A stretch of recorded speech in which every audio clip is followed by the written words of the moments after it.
Namaste and welcome to Live, Love, Engage.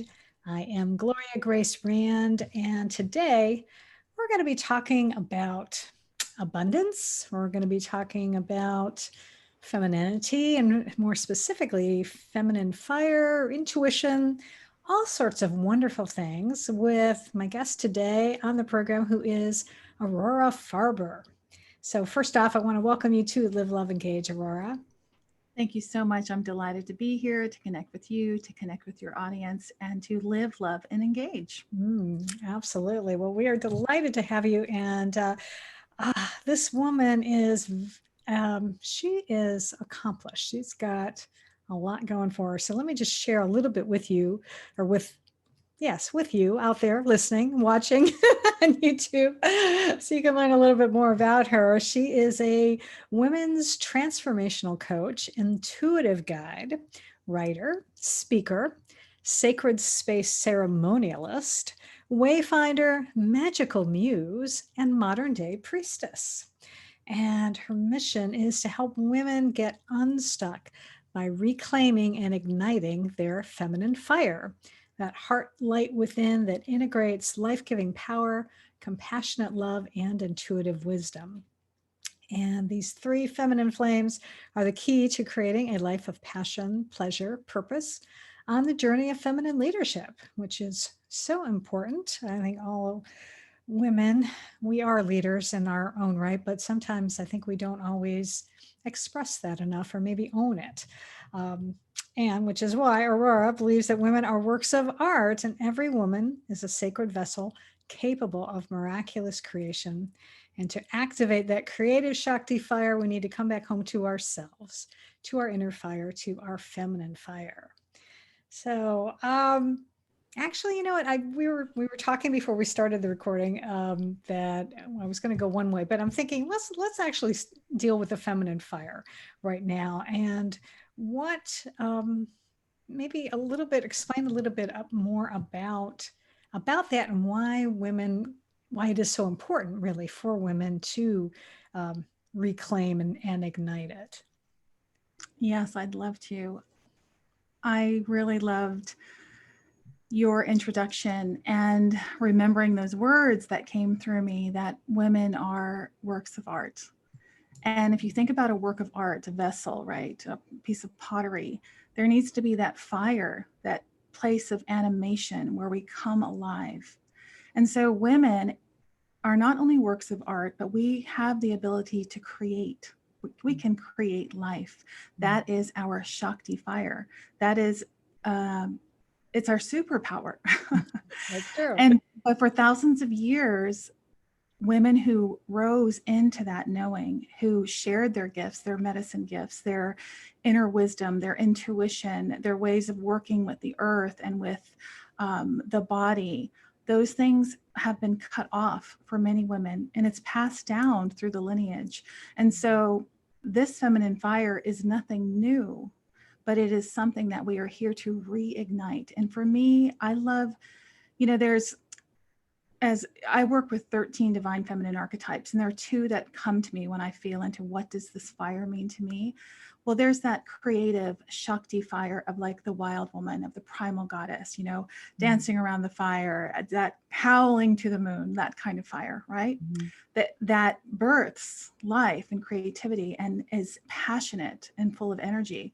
And then there's another fire, and it's the fire of the goddess of compassion. That's the triple flame that lives in the heart. It's the purple fire. And so for me, that is composed of these three flames: power, love, and wisdom. And that's the fire that is my mission to bring back to this world, to reignite power, love, and wisdom. Well, this wisdom we have inside of us, but many of us have forgotten, or it's been stripped away, or we've been told that it's not valid, either that we were crazy or that we were lunatics, right? Yeah, absolutely. For having this inner knowing. This love we are capable of sharing, but for many women, that's that aspect of self-love, that flame first needs to be ignited, right? Yes. And then power. Well, certainly we live in a different age, and that is one of the beautiful things about this time now, we do have more power. But the models of power that we have are all the masculine models. And so we've kind of come into our own feminism with like, okay, well, I've got to put on my pantsuit and, just trying to follow the model of power that we've seen. Mm-hmm. And yet these typical structures of the patriarchy, especially this year during COVID, Yes, these structures are crumbling, and we are beginning to see how they don't serve. At least they don't serve all of us. They may serve some of us, but not all of us. yeah. And so when you add that aspect of combining power with love, like how can I add to the flame of love where I can use my power to serve all of us, and through the guidance of your own intuition, then that becomes a fire that can really illuminate and change the world. For me, that's what feminine fire is. I like that. And yeah, you're right. It's interesting because I was just, as you were talking about intuition and thinking that, so often, people mention, oh, women's intuition. And yet when they talk about it, I'm thinking that it's not necessarily embraced as something good. It's sort of almost made fun of, I think. And I think maybe that's part of why women, or at least, and certainly had been in my case, sort of not valuing it enough. And I have since come to realize that it is important to trust my intuition, because certainly the times where I have not have been the times when I regretted it and things didn't go right because I wasn't listening, paying attention to that voice in my head. So I urge anyone watching and listening, especially women, and I think men do have this to a certain degree as well, but there is a reason why that voice is inside of you. And it's usually, if it's especially giving you something positive to do, it's a positive voice. It is that voice, your higher power, whatever you believe in, but ultimately it's a voice of love coming through. So I love that you are helping women do that. The other thing that is, I think, also sort of gets women stuck is around um, the issue of money, abundance. And I know that I think because sometimes we are trying to conform to maybe the masculine idea of what it means to be successful, but you had written a chapter in a compilation book that talks about vessels of abundance, and I was wondering if you would share with us a little bit about what it means. What did that mean to you, and what we can learn from that? Yes, I would love to. And that's a perfect segue, because really this book, this chapter, came to me totally through my intuition, because I had written this is a series called The New Feminine Evolutionary. And I had written one chapter in the very first book, which, brought a lot of healing to me, helped me really find my own voice.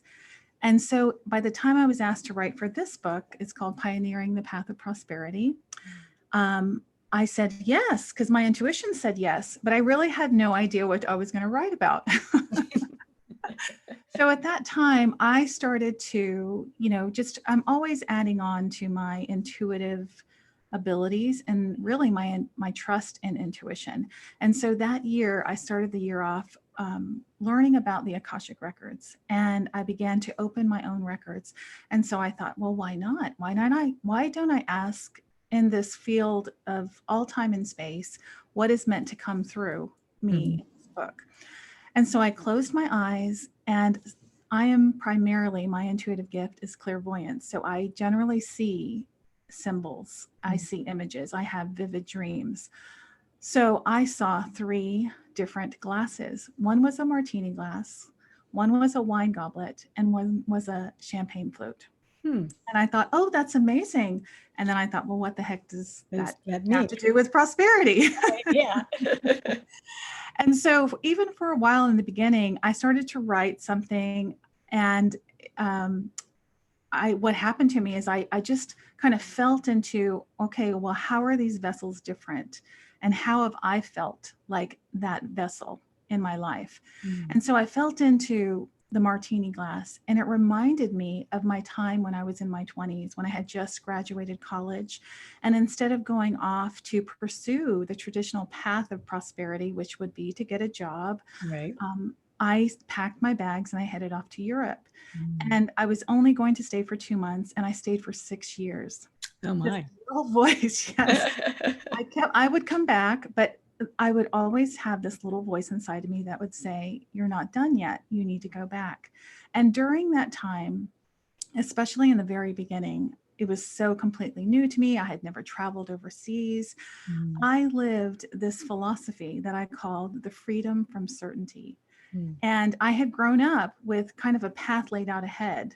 Yeah. And in this new philosophy, this freedom from certainty, anything was possible. And so I could say yes and follow my inner yes. And so I traveled all over. I traveled to Egypt and Israel, all throughout Europe. I, rode feluccas down the Nile. I ate cookies for breakfast. I, sunbathed on the beaches of Greece. I did all of these things that I had wanted to do in my life. And had it not been for that voice, I could have easily said, no, I'm going to put that off.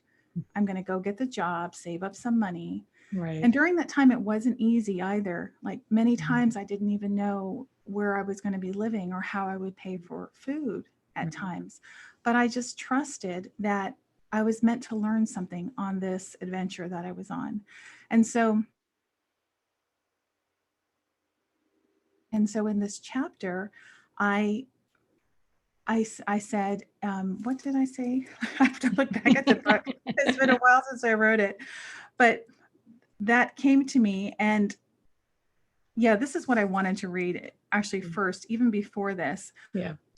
Because what had happened was I saw these 3 types of glasses, and I also saw a golden tray. And so I allowed my inner voice to speak, and it's the beginning of this chapter, because I didn't know what prosperity was. Right. And my inner voice told me, this is how you're going to find out.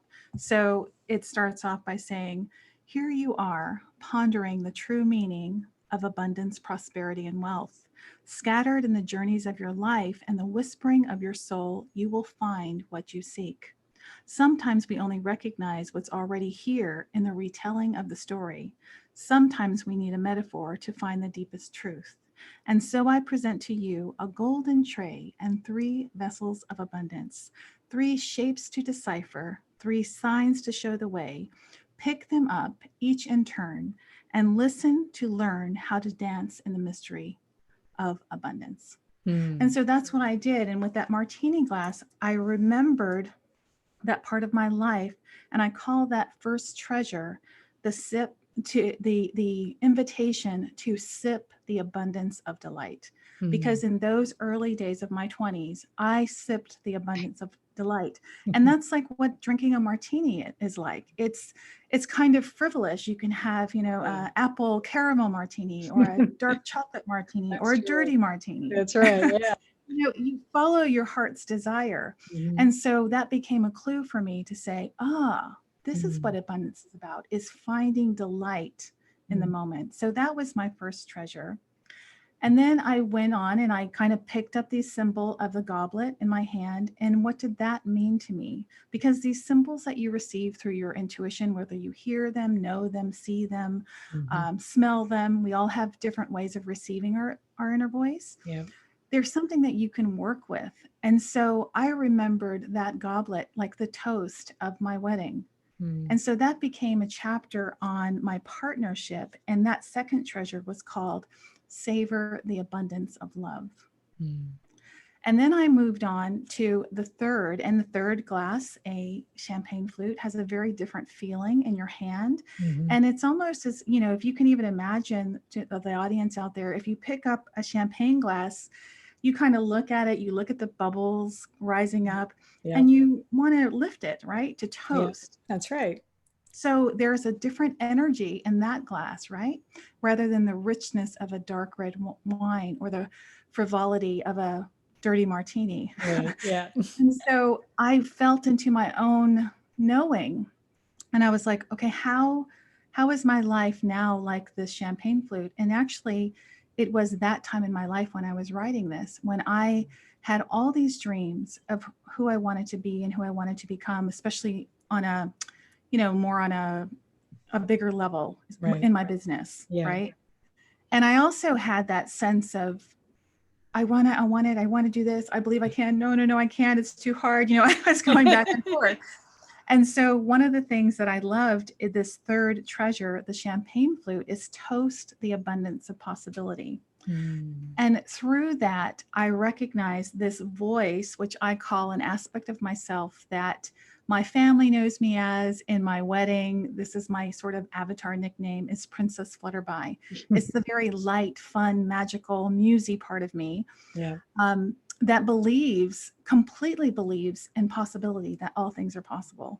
And so as I ended this chapter, I wrote what it was like. And I share this with the audience because, especially now when things are hard, we're living in a hard time, we can feel like that glass is too heavy. Yeah.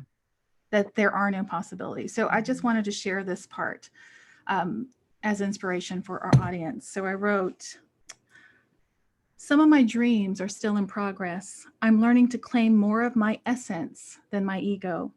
As I raise a glass and toast the possibility of what is not here yet, but of what is to come. Sometimes I hold the glass with confidence, remembering all the signs that guide me. Sometimes I hold it with courage, even in the face of the unknowable path. And sometimes I hold the glass with trepidation and doubt, my smaller self wondering, will this actually happen? Am I enough to make my dreams come true? Will this love last?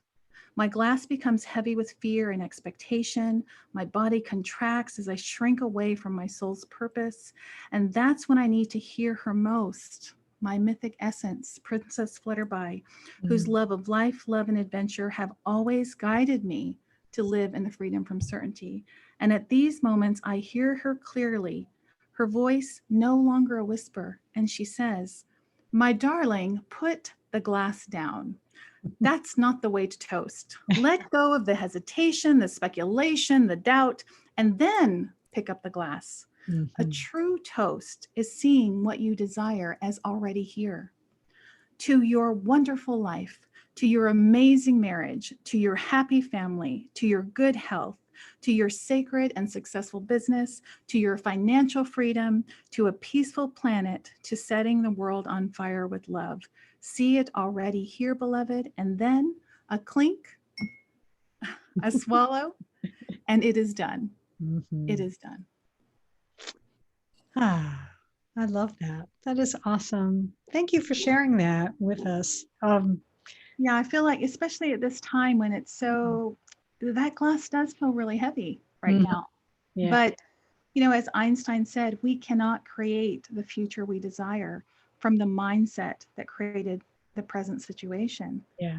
And so if we want to create more happiness, more abundance, more equality for all, we have to already see it as here. We have to believe in the possibility that it can be, and not lurk in the heaviness. That's what I loved when that voice came and said, just put the glass down, like don't even pick it up. That's right. Until you're ready to believe. Like if you need the time to be in it, that's okay too. Yeah. And then let it go and pick up the glass and toast to what you desire. Yes, absolutely. Wonderful advice. Because sometimes it really is just too heavy. And if you're going to try to hold it that way, you're going to wind up, it might slip out of your hands. And we don't want that to happen. So it's much better to just put it down and just chill, just kind of relax a little bit until you're more focused and have that possibility of dreaming.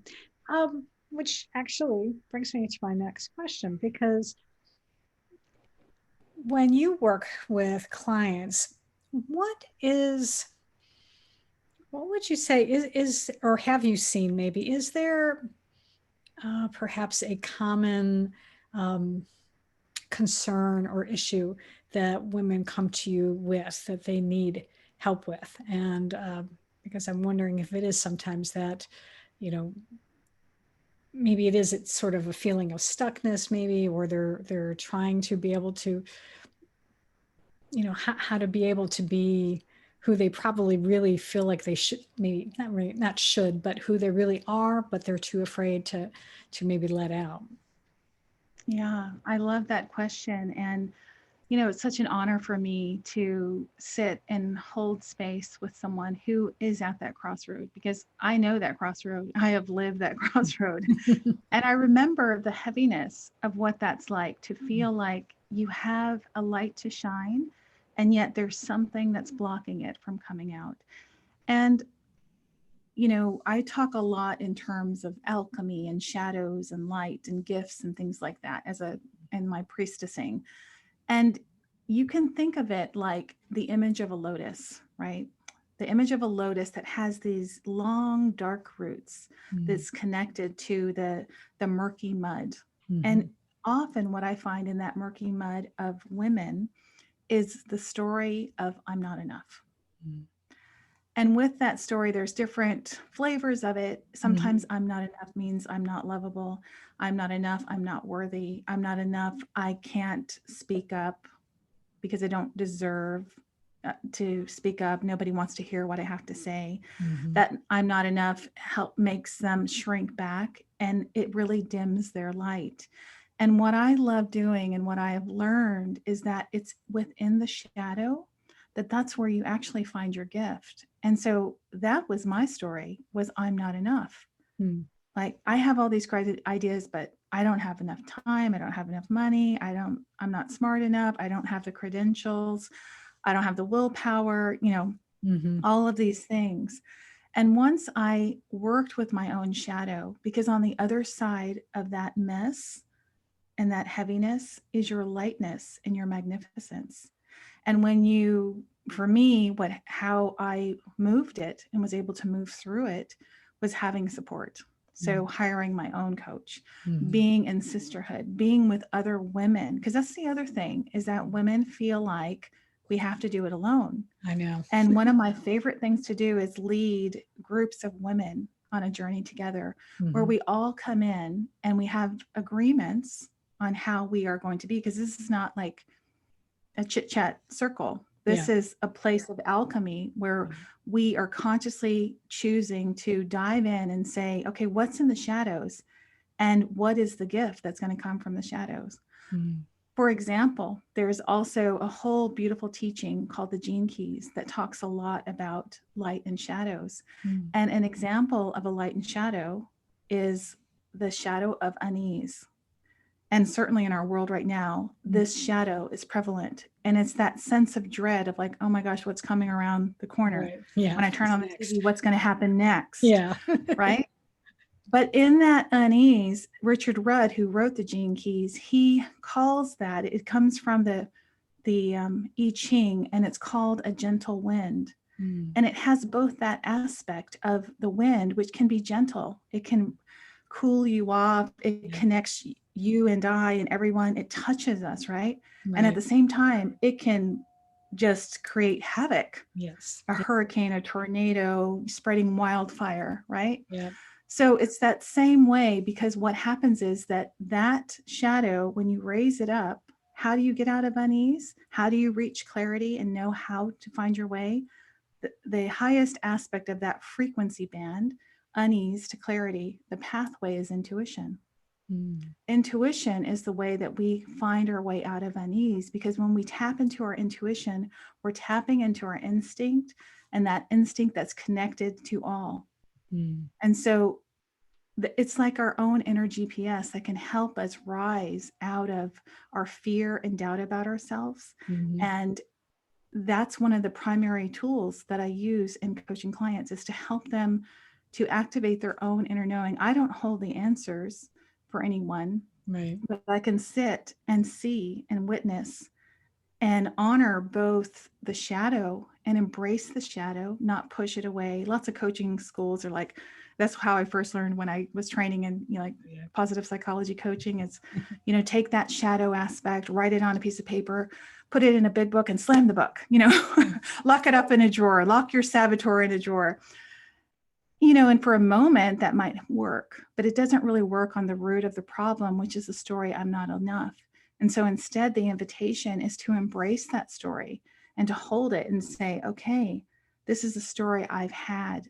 This is what it's costing me. This is how it's showing up. And this is what I'm no longer choosing. And I'm going to let it go. And I'm going to ask for guidance in the form of intuition, in the form of support from other women, in the form of support from my coach, to help me raise up and lift. And then it becomes like that image of the lotus, where that root in that murky mud actually becomes the fertilization for that lotus to rise and to shine and to be this beautiful symbol of peace and harmony and connection to the divine. Yeah. And I really do appreciate you talking about the importance of not only working with a coach, but also being with other women too, because that's something that I have been very fortunate. It was actually shortly after my sister transitioned that I was invited to attend a Wise Women retreat. And it was a one-day retreat. And I wound up connecting with a wonderful woman who then holds monthly Wise Women circles, in which I've been going to ever since for like 4 years now. And it's just really a blessing to be able to come together with, other women once a month and to be in like a safe circle where you can share what's on your mind and not be, not be judged, or just to be allowed to speak. And so I think that is so important. Another thing I wanted to ask you now, for those of you listening, you're not going to be able to appreciate this if you're listening on like iTunes or something, but for those of you watching this on YouTube, Aurora has a lovely background of the moon behind her in clouds. And I was just wondering if there's any significance as to why you have that background behind you today. Yes, actually there is. I'm preparing for the launch of my course, Moon Cycle Magic. And the moon is actually one of my anchors in my life. And the moon for me represents, as we talked about intuition being like your internal GPS, the moon is the external focus point to help you develop your intuition. So for anyone out there who's interested in learning how to really work with intuition, because what intuition requires, it doesn't require certifications or a special gift that only you have or I have. It's nothing like that. What it really requires is stillness. It requires a quiet mind, and it requires not being attached to what comes, and it requires trust. Like you said earlier, sometimes you've received it, but then you're like, nah, that's just my crazy mind. And usually you'll know, because sometimes people say, well, how do you know the difference between intuition and, maybe just a part of you that wants it a certain way, right? Your ego kind of getting in there. And for me, intuition always feels neutral. It doesn't make me feel like, oh yeah, that's great. Or, oh no, that's not what I want. Whenever that happens, that's me, but it feels neutral. And so the moon, practicing using your intuition with the moon is really magical, because the moon is like that outward symbol in the sky that guides us, especially as women, in this 29.5-day cycle, which is the same cycle our bodies use to create our menstrual cycle, which creates life, right?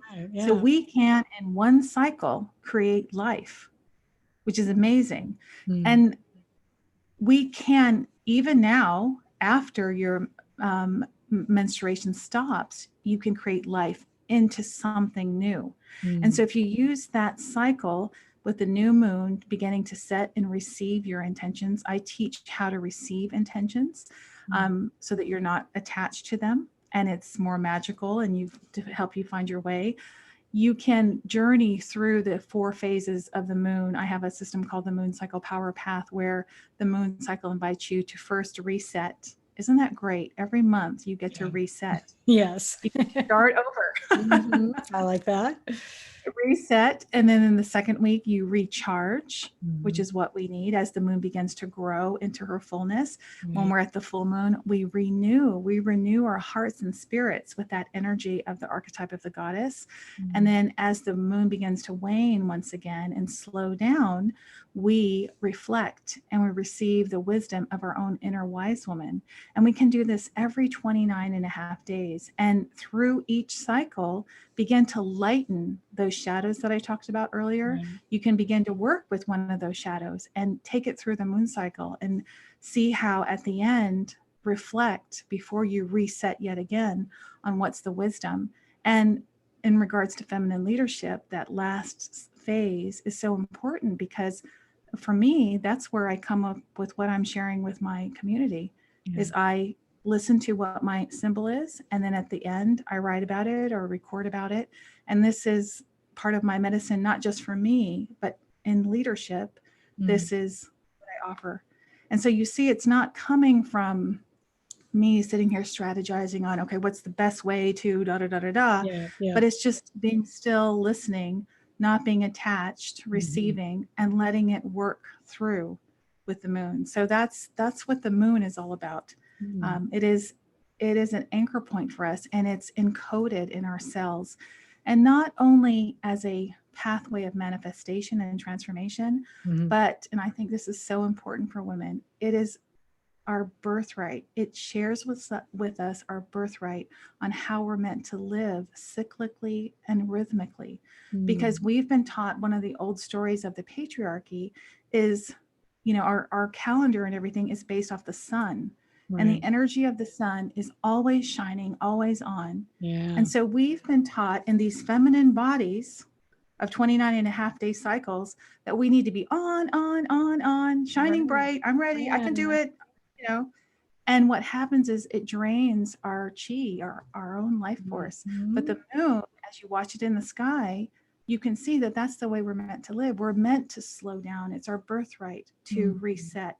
It's our birthright to shine and share. And then it's our birthright to come back home to ourselves. Not when we're sick, or when we've lost a job, or when, we're zoning out in front of Netflix. It's part of a natural cycle that keeps us healthy and sane, and helps us really be of service to the world. Oh, that's awesome. And I think that is even more, well, I think it's always been important, but I think it's really important right now for women to, I really hope you're listening and paying attention to, because it really resonated with me hugely, because especially, I deal with networking, I'm a business owner. And so I'm certainly on Zoom a lot more this year now than we ever were, since we're not networking in person. And yes, there have been some times where it's just been like, oh, I'm just, I just don't want to do, I want to just be able to just take a break and not have to, even just writing something for my own, my own blog, or doing something, because it's just like, I just need a break. But to understand, to look at it from that mindset of really respecting that cycle, I think is so empowering, because it really can help.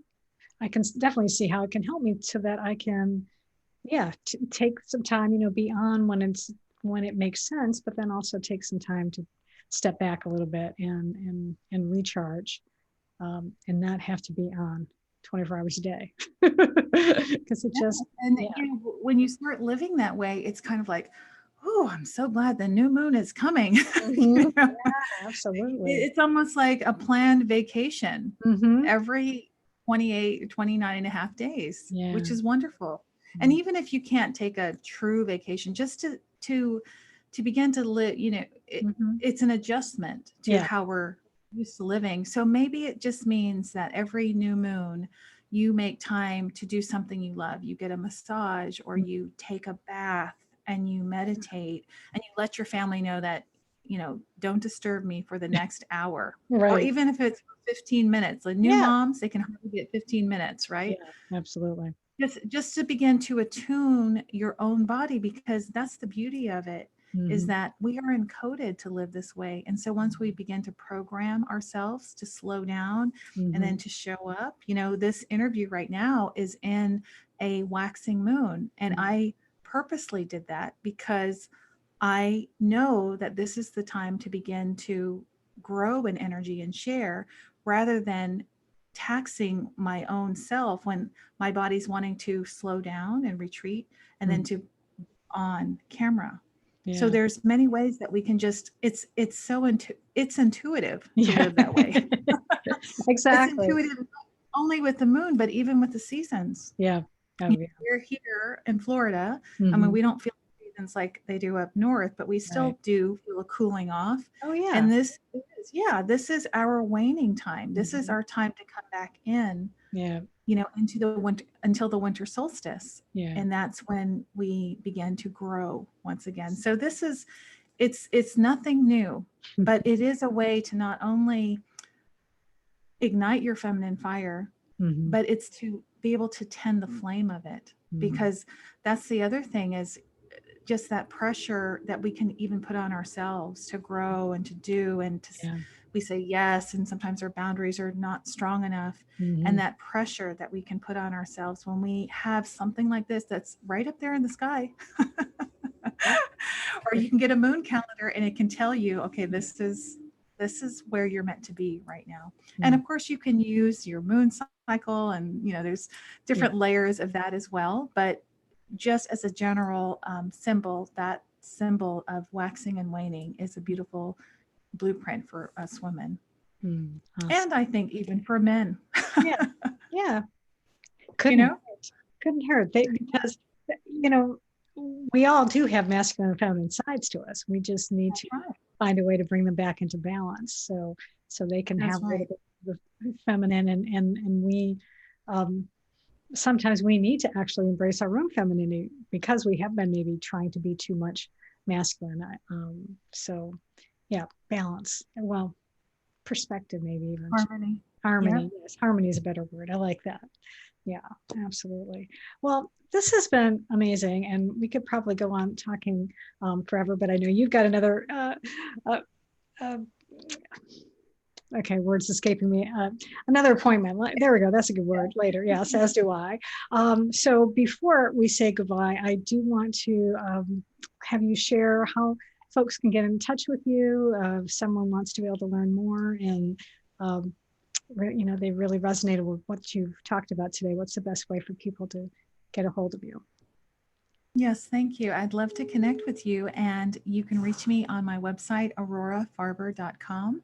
I also have a new quiz, and it's called the Intuition Quiz. So if you'd like to find out how you best receive your soul messages, how you receive them, either you're a clairvoyant, clairsentient, clairaudient, or claircognizant, this fun little quiz will point you in the direction. You may have all these gifts as well, but your primary gift, and some tips on how you can begin to work with that and strengthen those skills. Because I feel that right now, especially, we need this internal GPS to help us wayfind, to Mm-hmm. find our way in this unknown future, and a way that keeps us light, that keeps us in attunement with our essence more than the fears of our ego, so that we can together begin to create a world full of more harmony, a world that is cyclical and that is harmonized and that is integrated, and that where equality